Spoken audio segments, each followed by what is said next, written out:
आरक्षणासाठी जी समिती नेमली त्या समिती सदस्य आणि अध्यक्ष असे भरमसाठ पैसा दिलेला आहे। 4.5 लाख रुपये अध्यक्ष दिलीप शिंदे यांना कसं बघतात राज्य सरकारच्या इकडे या निर्णयाकडे? 4 जानेवारी 2024 ला एक शासन निर्णय झाला। तो शासन निर्णय माझ्या हातामध्ये आहे। आता या शासन निर्णयाला शासनाचा निर्णय म्हणू की मलई आरक्षणाच्या नावावर कुणाला तरी चारण्याचे चोचले पुरवण्याचा निर्णय म्हणून माझं स्पष्ट म्हणणं आहे सन्माननीय सरकारला की समान न्याय सगळ्यांना द्या। मला सांगा की यापूर्वी सुद्धा डोळ्या देखत सगळ्यांनी पाहिलं त्या जरंग्याने आंदोलन केलं सराटीमध्ये, तिथं सुद्धा आपण बघितलं की त्या आंदोलनाच्या साठी वापरलेल्या जागेच्या शेतकऱ्यांना लाखो रुपये मोबदला दिला। आपण कधी आदिवासी बांधवांच्या आंदोलनाच्या ठिकाणी आंदोलन केलं असेल, संमेलन केलं असेल, सभा केलं असेल, परिषदा केल्या असतील, त्यांना आपण किती वेळेस तशा प्रकारचे मोबदले दिले, जागेंसाठीचे भाडे दिले। आपण मागास माझ्या मराठा भावांना ठरवलेलं नसताना ते चोचले पुरवले। आज उच्चांक झाला, आज उच्चांक झाला, आज उच्चांक झाला। हे काय चाललंय? आता म्हणजे न्यायमूर्ती म्हणून निवृत्त झालेले मुख्य न्यायमूर्ती श्री दिलीप भोसले, मला माहिती आहे कोणत्या कोणत्या उच्च न्यायालयामध्ये होते, त्यांची काय काय कारकीर्द आहे ती मला माहिती आहे, बऱ्यापैकी माहिती आहे। जर कोणाला संशोधन करायचं असेल तर माझ्याकडे यावं। त्याच्यानंतर मी गायकवाड साहेबांनाही, सन्मान्य गायकवाड साहेबांनाही ओळखतो, सन्मान्य संदीप शिंदे साहेबांनाही ओळखतो। मी सांगायचं तात्पर्य हे आहे की सॅलरी प्रोटेक्शन नावाचं आपल्याकडे म्हणजे सारासारपणे पद्धत आहे जनरल कॉज प्रमाणे किंवा सॅलरी प्रोटेक्शन प्रमाणे।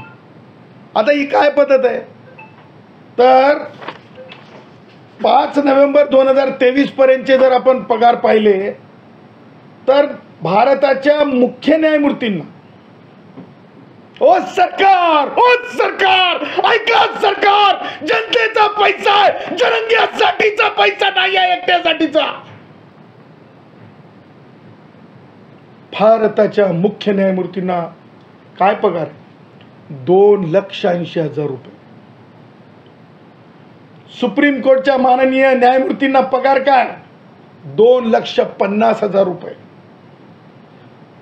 मुख्य न्यायमूर्ती जे असतात चीफ जस्टिस हायकोर्टचे त्यांना 2,50,000 रुपये।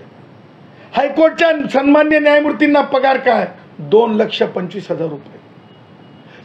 ही परिस्थिती आहे, ही सत्यता आहे, ही सत्यता आहे सरकार, ही सत्यता आहे। मला समजत नाही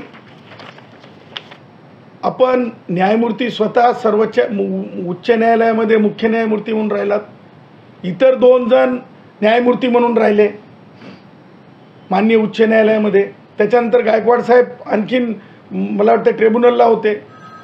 ह्या सगळ्या गोष्टी तुम्हाला सगळ्यांना माहिती आहेत न्यायमूर्ती म्हणून, आपल्याला सॅलरी प्रोटेक्शन माहिती आहे। मग हे चोचले कशासाठी? ही मलई आहे का? आरक्षणाच्या नावावरली मलई आहे का? दुसरी गोष्ट, आपण स्वतः न्यायमूर्ती राहिलात, आपण एका गोष्टीचा विचार करायला पाहिजे। भारताच्या संविधानाप्रमाणे निर्मित जो आयोग असतो, ज्याला मागास आयोग म्हणतो आपण, संविधानिक दृष्ट्या आर्टिकल 338B प्रमाणे, त्या आयोगाच्या पॅरलल मेकॅनिझम होऊ शकतो का? परत दुसरा प्रश्न मला उपस्थित करायचा आहे ह्या तिन्ही सन्मान्य न्यायमूर्तींना, आपण इंदिरा साहनीच्या न्याय निवाड्याच्या मान्य सर्वोच्च न्यायालयापेक्षा मोठे झालात का? पॅरलल मेकॅनिझम मान्य केलं जाऊ शकते का? इवन माजी मुख्यमंत्री नारायण राणे साहेबांची स्वतःची समिती तरी मान्य झाली होती का? हे डोळ्यात देखत आहे, हे दिसतंय, तरी सुद्धा तुम्ही पॅरलल मेकॅनिझम आणि त्या पॅरलल मेकॅनिझम मध्ये तुम्ही सॅलरी प्रोटेक्शनच्या वर जाऊन अशा प्रकारे पैसे, अरे किती पैसे म्हणे आपले दिलीप भोसलेंना, सेवानिवृत्त मुख्य न्यायमूर्ती आहेत त्यांना म्हणे 4,50,000 रुपये. अहो तुमची माननीय सर्वोच्च न्यायालयाच्या चीफ जस्टिसांपेक्षा जास्त पैसे तुम्ही कोणत्या प्रोटेक्शन खाली घेतात? मी माझ्या व्यक्ती स्वातंत्र्य आधारे, संविधानिक स्वातंत्र्य आधारे मी हा निषेध करतो. त्यांनी ते पैसे स्वीकारू नये आणि सरकारने तशा प्रकारचे पैसे त्यांना देण्याची हिम्मत दाखवू नये. कारण 2,80,000 जर चीफ जस्टिसला असतील तर दिलीप भोसलेंना 4,50,000 रुपये देण्याचा कुठंच कायदा नाही आहे. सॅलरी प्रोटेक्टेड नाही आहे ती. त्यानंतर बाकीचे 2 न्यायमूर्ती आहेत त्यांना 2,25,000 जर हायकोर्टचे न्यायमूर्ती म्हणून पगार असेल तर या दोन्ही न्यायमूर्तींना 4-4 लाख रुपये. मी म्हणत नाही, मला तरी ते म्हणतात आमच्या याच्यामध्ये, तसे शब्द मला वापरायचे नाहीत, कोणाचा अपमर्द करायचा नाही. परंतु शेतकरी नेते, शेतकरी कामगार पक्षाचे पुढारी केशवरावजी धोंडगे साहेबांच्या आणि त्या चळवळीतल्या भाषेमध्ये सांगायचं म्हणलं तर बघणाऱ्यानं तरी लाजाव, बघणाऱ्यानं तरी लाजाव, बघणाऱ्यानं तरी लाजाव.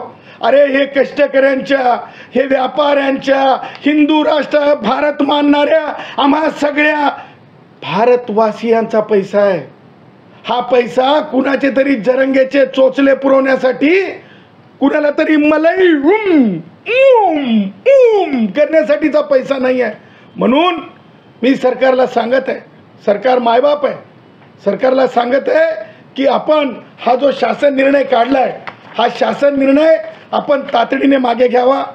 सॅलरी प्रोटेक्शन आपल्याला माहिती आहे, आपल्या मुख्य सचिवांना माहिती आहे, प्रत्येक विभागाच्या सचिवांना माहिती आहे की एखाद्या IAS अधिकाऱ्याला जर आपण दुसरीकडे एखाद्या महामंडळावर पाठवत असलो तर महामंडळाचा पगार जर कमी असेल तर केवळ त्याला IAS म्हणून जो पगार असतो तेवढाच प्रोटेक्ट केला जातो. आणि आमचे माजी न्यायमूर्ती जे असतात त्या माजी न्यायमूर्तींच्या बाबतीमध्ये काय प्रिव्हिलेजेस आहेत हे वाचून घ्या. माजी न्यायमूर्तींना हे असले प्रिव्हिलेजेस, हे काय प्रिव्हिलेजेस दिलेत तुम्ही दुसरे? हे काय म्हणे? हे म्हणे दौऱ्याच्या ठिकाणी काय म्हणे प्रवास भाडे म्हणजे परत 4.5 लाखाच्या पुढं म्हणे विमान उई उई उई म्हणजे विमान कशासाठी, काय कारण आहे?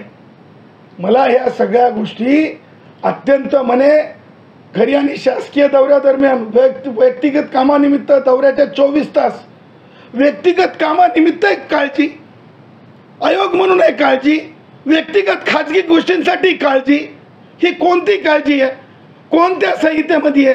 अहो जपानचे मुख्य न्यायमूर्ती कसे जातात? जपानचे मुख्य न्यायमूर्ती गाडीने रेल्वे स्टेशनला जात असतात आणि तिथून गाडी वापस करत असतात. मला म्हणायचं नाही, चुकीचा शब्द वापरायचा नाही, परंतु आमच्या गुराखी भाषेमध्ये सफेद हत्ती पाळल्यासारख्या गोष्टी होता कामा नयेत. हा आमचा जनतेचा पैसा आहे. सन्माननीय जे 3 न्यायमूर्ती आहेत त्यांनी अशा प्रकारचे प्रिव्हिलेजेस स्वीकारू नये. ते जर स्वीकारलं तर माझं स्पष्टपणे म्हणणं आहे, आणि जर सरकारने शासन निर्णय हा मागे नाही घेतला तर ही अपव्यय आहे पैशाचा. हे पैसे हे गैर आहे, त्याच्यामुळं लोक आयुक्तांकडे तक्रार करू आणि ह्या गोष्टीचा छडा लावू, सर्वोच्च न्यायालयापर्यंत या गोष्टीला नेऊ. त्याचं कारण आहे सरकारचा पैसा आहे, जनतेचा पैसा आहे, टॅक्स पेअरचा पैसा आहे, व्यापाऱ्याचा पैसा आहे. त्या पैशाचा शेतकऱ्याचा पैसा आहे, शेतमजुराचा पैसा आहे. हा कोणाच्या एकाच्या घरचा पैसा नाही आहे. म्हणजे काल कारवाई झाल्याचं पाहायला मिळालं. बारामती अॅग्रो ही जी त्यांची कंपनी त्याच्यावर ईडीची छापेमारी झाली. कशा प्रकारे पाहताय? त्यांच्याकडून असं सांगण्यात येते की हे सुडाचं राजकारण. असं आहे की रोहित पवार असतील किंवा ते ज्या वातावरणात त्या संस्कृतीमध्ये राष्ट्रवादी वयोवृद्ध पुढारी शरद पवारांची जी संस्कृती असेल ती सगळ्यांना अभिप्रेत आहे. आणि कष्टकऱ्यांच्या बँकेमध्ये, ST कोऑपरेटिव्ह बँकेमध्ये रुपयाचा भ्रष्टाचार झालेला नाही असं रिझर्व्ह बँकेनं सांगितलेलं असताना, सहकार आयुक्ताला 1 रुपयाची अनियमितता, 1 रुपयाचा भ्रष्टाचार दिसला नसताना त्यांना इतरांवर बोट दाखवायचं कळतंय, पण किती बोट त्यांच्यात गेलेत हे आज त्यांच्या ईडीने केलेल्या योग्य कारवाईवर त्यांच्या लक्षात येईल. लक्षात ठेवायचं, आपलं ठेवायचं झाकून आणि दुसऱ्याचं पाहायचं वाकून. हे चालत नाही रोहित. तुला सांगतो, ज्या प्रकारे आमच्या एसटी कष्टकरी जनसंघाच्या बँकेला खोट्या खोट्या गोष्टी सांगून बदनाम केलास, त्याच तत्वावर गुराखी भाषेप्रमाणे सांगतो, तुला त्याच्या बाबतीमध्ये कायदेशीर गोष्टींना समोर जावं लागेल. अरे व्यसनाधीनता माझ्या कष्टकऱ्यांना कोणी करू शकत नाही. ते परत आलेत आणि सांगायचं तात्पर्य नुसतं ईडी कडून करून चालणार नाही. मी भारताच्या सरकारला विनंती करतो, सीबीआयला दिलं पाहिजे आणि पैशाचा अपव्यय झाला असेल तर पेड्या ठोकल्या पाहिजेत. का ठोकू नयेत?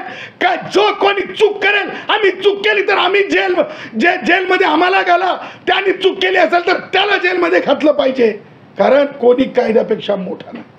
बरं, एक प्रश्न आहे. जितेंद्र आव्हाड यांच्यावर आता गुन्हे दाखल होत आहेत. मनोज जरांगे पाटीलने पण अशा उक्त केला असं तुम्ही म्हणता, कसं बघता? मनोज जरांगे पाटील सरकार वाचवत आहे का?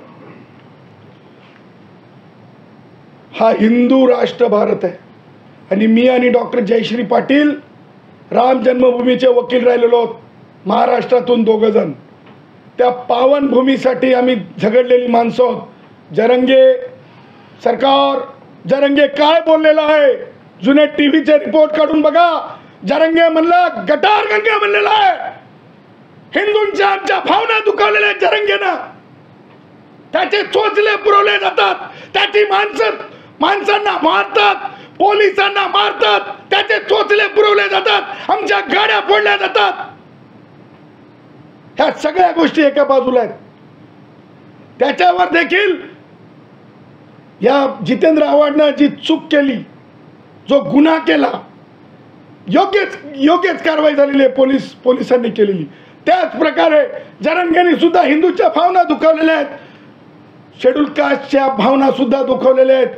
फुले शाहू आंबेडकरांचा बॅनर ज्या पद्धतीनं फाडायला लावलं, काढायला लावलं, त्याच्या मागचं तेव्हा महाराष्ट्रातला तमाम संविधानप्रेमी माणूस, तमाम बहुजन जे फुले शाहू आंबेडकरांना दैवत मानताय, शेड्यूल कास्ट असतील, शेड्यूल ट्राईब असतील, सगळ्यांच्या भावना दुखावलेल्या आहेत. त्याचबरोबर जरंगेंनी गटार गंगा म्हणलेलं आहे, हिंदूंच्या भावना सुद्धा दुखावलेल्या आहेत. गंगा स्नान, गंगेला काय महत्व आहे हे जरंगेला कळेल का? आणि म्हणे येईल म्हणे राम जन्मभूमीला. अगोदर माफी माग जरंगे गटार गंगा म्हणल्याबद्दल. त्याच्याशिवाय कसं काय राम जन्मभूमीमध्ये येता येईल? ती पावन भूमी आहे, हे डंके की चोट पे मी सांगत आहे.